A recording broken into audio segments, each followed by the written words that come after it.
విజయాన్ని మనం ఈ నెలలో చూద్దాం.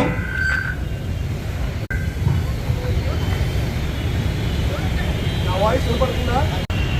యావత్తు భారతదేశాన్ని మరికొన్ని రోజుల్లో ప్రపంచాన్ని కూడా ఆలోచింపజేసే విధంగా అప్పటి వరకు రోగులకు సేవ చేసి విశ్రాంతి తీసుకోవడానికి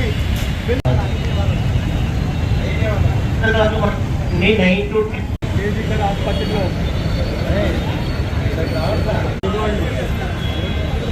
అత్యాచారం చేశారు. ఈ రోజున డాక్టర్స్తో సహా ప్రపంచం అంతా కూడా ఇంటికి ఈ రోజున డాక్టర్స్తో కాకుండా వీళ్ళందరూ కూడాను వాళ్ళ జరిగిన ఒక అమానవీయమైన సంఘటన మీద స్పందించడానికి ఇక్కడ అందరం కూడా సమావేశం అవడం జరిగింది. ఈ ధర్నాలో పాల్గొనడంతో పాటు మేమందరం ఏపీ గవర్నమెంట్ నర్సెస్ అసోసియేషన్ మరియు కాంట్రాక్ట్ నర్సెస్ అసోసియేషన్ మాత్రమే కాకుండా ప్రతి ఒక్క ఆడపిల్ల తరపు నుంచి కూడా మేము ఈ ధర్నాలో వారికి సపోర్ట్ చేయడానికి ముందుకు వస్తున్నాం. ఈ విషయమై న్యాయం జరిగే వరకు కూడా మేమందరం వారికి తోడుగా ఉంటామని మేము హామీ ఇస్తున్నాము. అంతేకాదు ఇలాంటి పరిస్థితుల్లో ఉద్యోగాలకి ఆడపిల్లలను బయటకు పంపించాలంటే ఏ తల్లిదండ్రులైనా కూడా ఆలోచించాల్సిన పరిస్థితి వస్తుంది. ఈ పరిస్థితి నుంచి గట్టెక్కించాలంటే ప్రభుత్వం పటిష్టమైన కఠినమైన చర్యలు తీసుకొని ఇటువంటి అమానవీయమైన హేయమైన చర్యలు మునుముందు జరగకుండా పటిష్టమైన చర్యలు తీసుకొని దీని గురించి ఒక రూల్స్ తీసుకొని రావాలని మనస్ఫూర్తిగా కోరుకుంటున్నాను.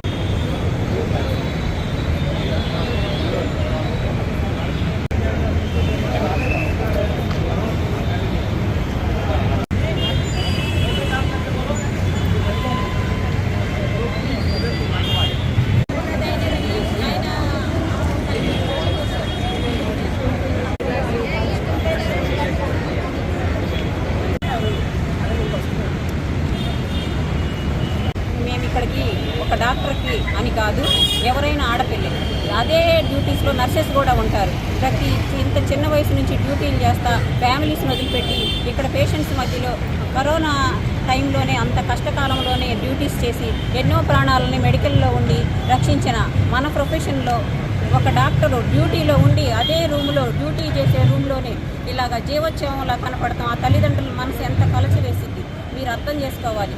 ఒక ఆడపిల్ల సొసైటీలో ధైర్యంగా ఎలా తిరగగలిగింది?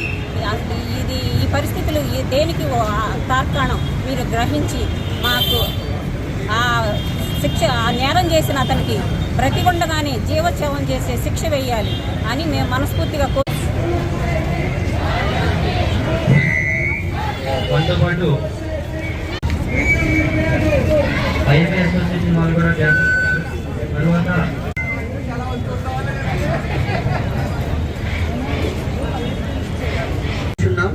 చాలా పబ్లిక్ ఉన్నాం.